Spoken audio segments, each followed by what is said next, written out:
السلام علیکم جی۔ آج کا ہمارا ٹاپک جو ہے وہ ایک ایسا ٹاپک ہے جو کہ آج کل ہر پاکستانی اس ایک پرابلم سے گزر رہا ہے، اسے فیس کر رہا ہے،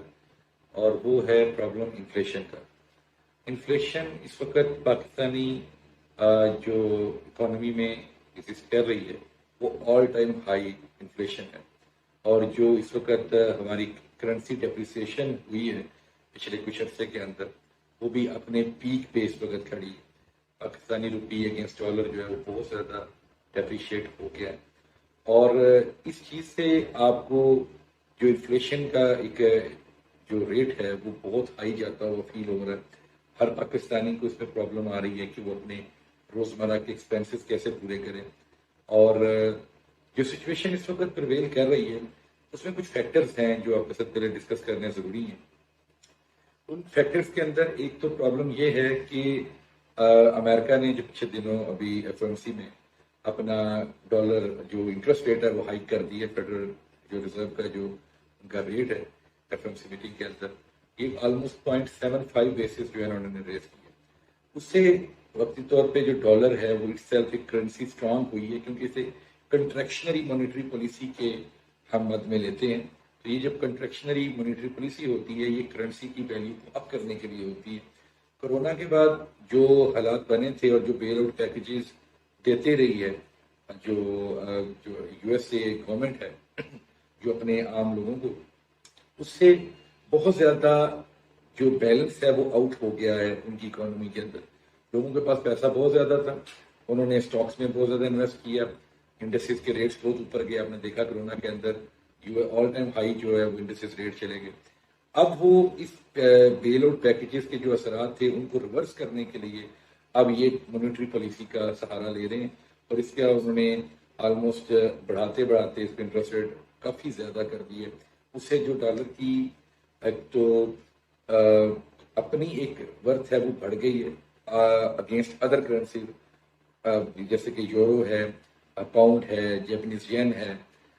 تو ہماری کرنسی پاکستان کی تو ویسے ہی بڑی ڈاؤن فال کا شکار تھی، کیونکہ اس کے جو فیکٹرز ہیں وہ ہمارے کچھ لوکل فیکٹرز ہیں، کچھ آئی ایم ایف کی ڈیل تھی، کچھ جو ہے وہ فلڈ نے جو سچویشن کریٹ، کچھ جو ہے آفٹر جو کرونا پوسٹ ایفیکٹ تھے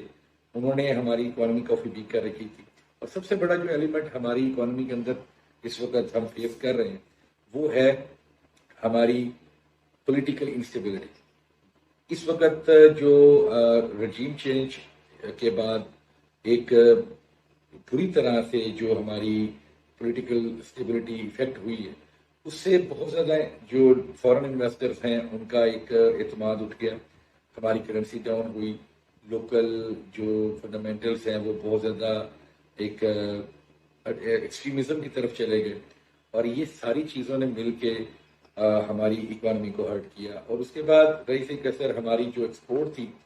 وہ بھی پہلے جو ایک دم اچھی خاصی جس کی گروتھ آنا شروع ہوئی تھی وہ ایکسپورٹ بھی رک گئی، آرڈرز رک گئے۔ وقتی طور پہ ہم نے امپورٹ کے اوپر ریسٹرکشن لگا کے اس کو تھوڑا کمپنسیٹ کرنے کی کوشش تو کی ہے گورنمنٹ نے، لیکن اس کا کوئی خاطر خواہ افیکٹ نکلے گا نہیں، کیونکہ پاکستانی اکانومی کے اندر جو باقی جن چیزوں کے اوپر انہوں نے ریسٹرکشن لگائی تھی وہ ہماری ٹوٹل ایکسپورٹ کا کوئی بہت زیادہ پرسنٹیج بنتی نہیں۔ سب سے زیادہ جو ہمارا آئل ہے، کروڈ آئل، وہ امپورٹ کر رہے ہیں ہم لوگ، تو ہماری جو اکانومی ہے وہ آئل کے اوپر جو امپورٹ ہے بہت زیادہ اس میں پرسنٹیج ہے انرجی سیکٹر کا۔ تو انرجی سیکٹر کے اندر تو کمی آ نہیں رہی، تو ہمیں سستا تیل نہیں مل رہا تھا، اس سے ہمیں اور زیادہ پرابلم آئی۔ تو جو امپورٹ اور ایکسپورٹ کا جو امبیلنس ہے اس سے ہمارا ٹریڈ ڈیفیسٹ بڑھتے بہت زیادہ بڑھ گیا، اور یہاں تک نوبت آ گئی کہ اگر آئی ایم ایف ہمیں تھوڑا سا بیل آؤٹ پیکیج نہ دیتا تو ہم اس کی نیکسٹ انسٹالمنٹ بھی پے کرنے کے قابل نہیں رہے تھے۔ تو یہ بھی تھوڑا سا فلڈ کی وجہ سے تھوڑا سا انہوں نے ریلیف دیا ہے ہمیں وقتی طور پہ، لیکن اس سے ہماری کرنسی کے کوئی حالات اگلے کچھ دنوں میں بھی چینج ہوتے ہوئے نظر نہیں آ رہے۔ جبکہ اس وقت اگر ہم انٹرنیشنل مارکیٹ کی بات کریں جو ہم پاکستان مرکنٹائل ایکسچینج کے پلیٹ فارم سے کر سکتے ہیں، جس کے اندر تو اس وقت آپ کے جو میجر آئٹم ہے گولڈ اچھی خاصی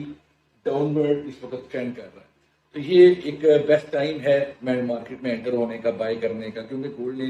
ساری عمر یہاں نہیں رہنا، نیچے نہیں رہنا، اس نے آٹومیٹکلی اس نے اوپر جانے جانا. اس وقت آئل بھی انٹرنیشنل مارکیٹ میں کافی زیادہ نیچے آیا ہے، لیکن اس کا فائدہ عام انسان تک یا عام پاکستانی تک کیسے ہو سکتا ہے؟ وہ یہ ہے کہ وہ جلد از جلد اس مارکیٹ میں آئیں، اس مارکیٹ کو سمجھیں، سیکھیں اور یہاں پہ انویسٹ کریں ایسی کموڈیٹیز میں. جیسا کہ ہمارے بہت سارے اس وقت پاکستانی یہ سوچ رہے ہوں گے کہ جی ہم ڈالرز لے کے ہولڈنگ کر لیتے ہیں، ڈالرز میں انویسٹ کر لیتے ہیں کیونکہ پاکستانی کرنسی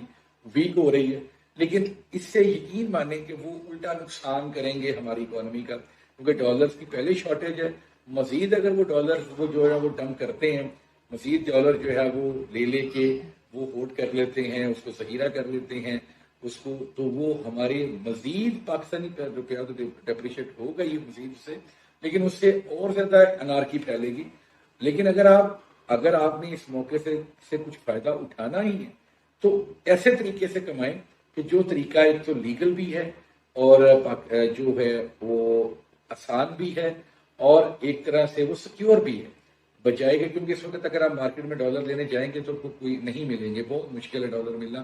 مل بھی جائیں گے تو وہ انڈر ہینڈ ملیں گے، انڈر ٹیبل ملیں گے، بڑے ہائی ریٹ پہ ملیں گے. تو اس سے بہتر ہے کہ اگر آپ ڈالر میں اس طرح سے انویسٹ کرنا چاہتے ہیں تو ڈالر کے اگینسٹ ان چیزوں میں انویسٹ کریں جن چیزوں کی وجہ سے، جن کموڈیٹیز کی وجہ سے آپ کی اکانومی جو ہے وہ ہرٹ ہو رہی ہے. اور اس وقت ان ساری کی ساری کموڈیٹیز بائنگ لیول پہ جو ہے نا وہ کھڑی ہیں. تو میری آپ سب سے ریکویسٹ ہے کہ جلد از جلد نیچے دیے گئے نمبرز کے اوپر رابطہ کریں، ہماری ویب سائٹ www.blink.com.pk کے اوپر رابطہ کریں، ہماری پروفیشنل سے سیکھیں اور یہ بیسٹ ٹائم ہے، مارکیٹ میں آئیں اور اس انفلیشن کے اگینسٹ اپنے آپ کو ہیج کریں اور اپنے آپ کو سیو کریں. Thank you so much. Long live PCM، long live Pakistan.